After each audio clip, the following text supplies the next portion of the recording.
नमस्कार दोस्तों। आज हम ऐसी एक व्यवहारिक समस्या पर बात करने वाले हैं जो आज के समय में हर दूसरे परिवार में झगड़े का सबसे बड़ा कारण बनता है।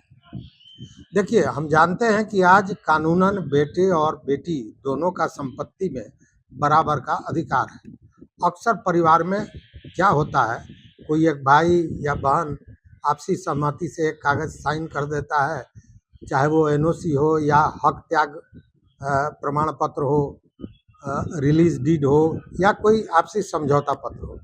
वो कहता है कि मुझे इस ज़मीन में कोई हिस्सा नहीं चाहिए। जिसके पक्ष में वो कागज़ बनता है, वो खुशी-खुशी उसको लेकर बैठ जाता है कि चलो भाई, सारा टेंशन ख़त्म हुआ, अब ये ज संपत्ति है, ज़मीन हमारा हुआ। लेकिन क्या आप जानते हैं कि आपके हाथ में मौजूदा उस कागज़ का कानूनी वैल्यू कितना है?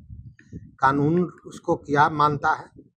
कल को अगर वही इंसान पलट जाए जिसने आपको लिख के दिया था कि मुझे इस ज़मीन की ज़रूरत नहीं है, हम अपनी स्वेच्छा से अपने भाई को या बहन को दे रहे हैं, वो पलट जाए, तब क्या होगा?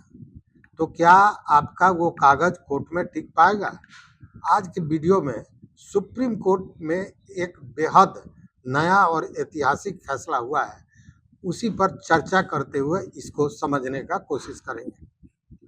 मित्रों, इस खेल को समझने के लिए सबसे पहले आपको यह देखना होगा कि जमीन किस तरह की है। यानी एक होती है खानदानी जमीन, पैतृक जमीन। इसका नियम सीधा है कि परिवार के बच्चों का, जो परिवार में जो बच्चे जन्म होते हैं, लेते हैं, उनका हिस्सा तय होता है।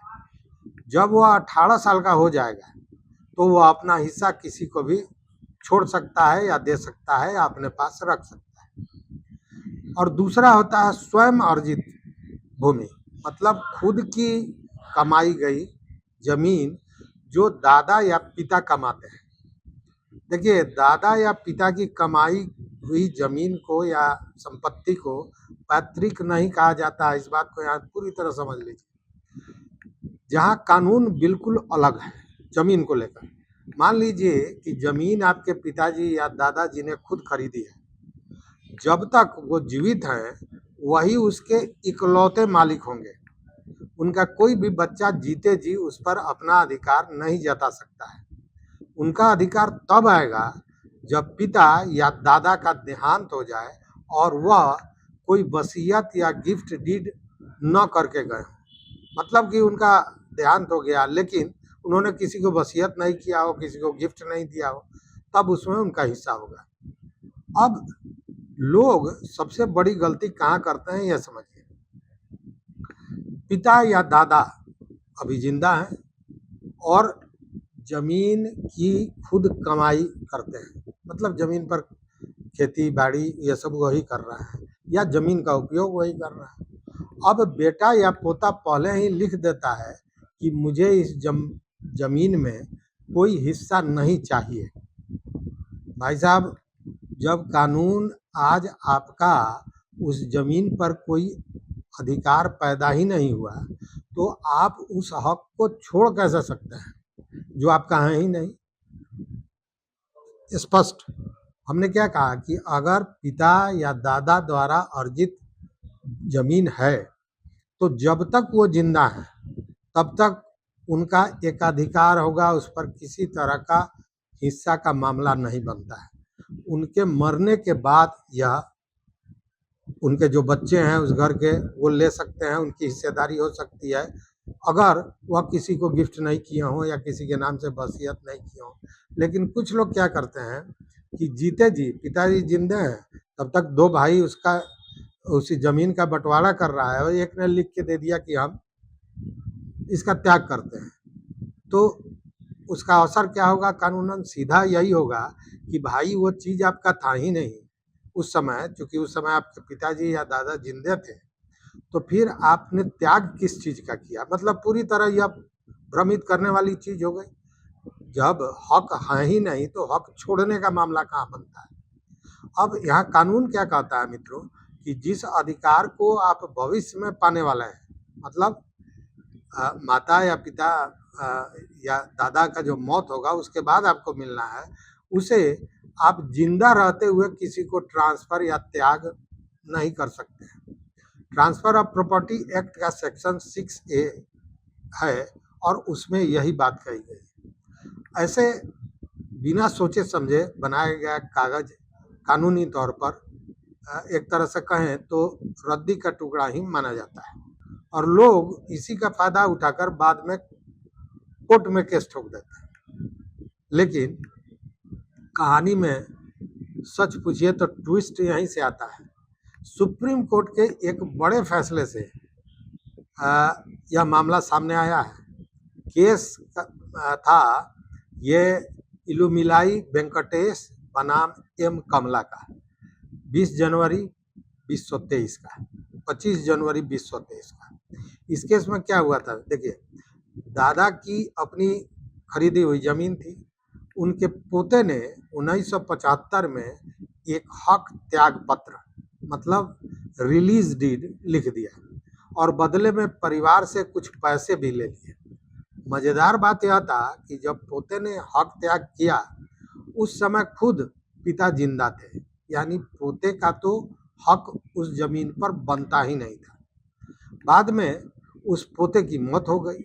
अब उसके बच्चों ने कोर्ट में केस कर दिया कि हमारे पिताजी ने जो जमीन का हक त्याग किया था वो तो गैर कानूनी था, क्योंकि उस समय उनके जमीन पर उनका कोई हक था ही नहीं, मतलब वो जमीन उनका था ही नहीं, इसलिए हमें हमारा हिस्सा वापस चाहिए।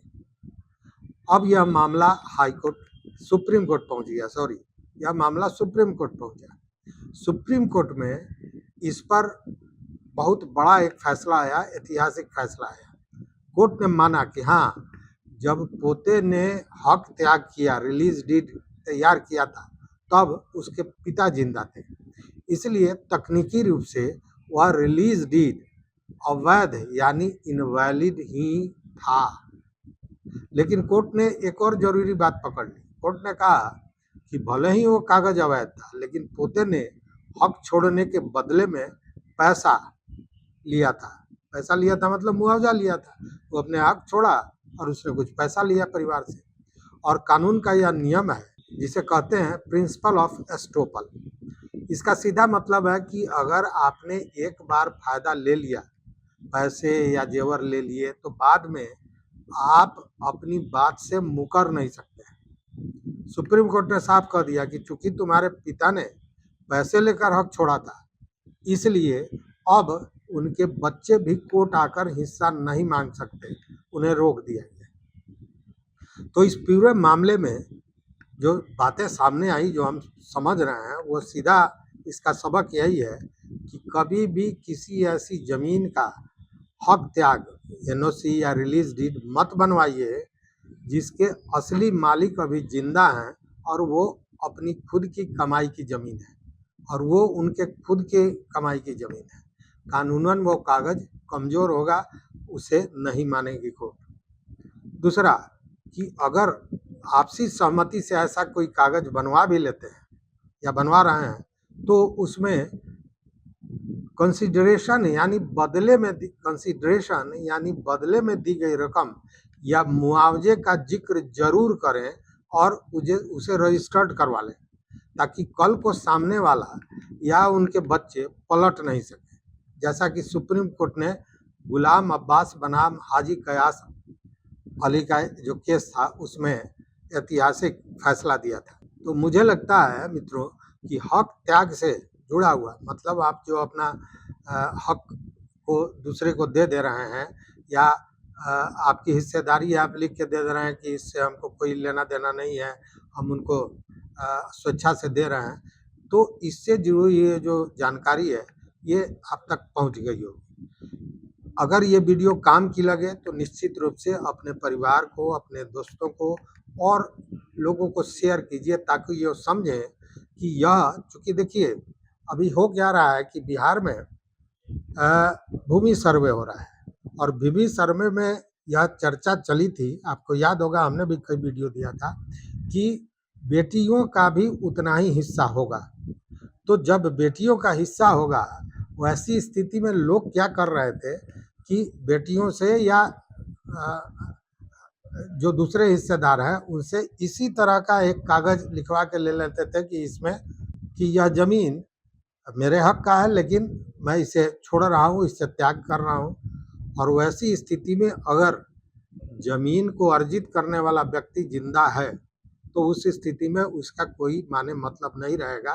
तो कहने का मतलब कि यह बड़ा महत्वपूर्ण जानकारी है और सारे लोगों को ये होनी चाहिए। तो अ, अगर अच्छा लगे तो निश्चित रूप से शेयर कीजिए, लोगों के साथ लाइक कीजिए और अपना कमेंट इसमें ज़रूर दीजिए कि आपका क्या इस पर कहना है। इस वीडियो में यहाँ तक साथ देने के लिए बहुत-बहुत धन्यवाद। कोटि शाह आभार। जय हिंद।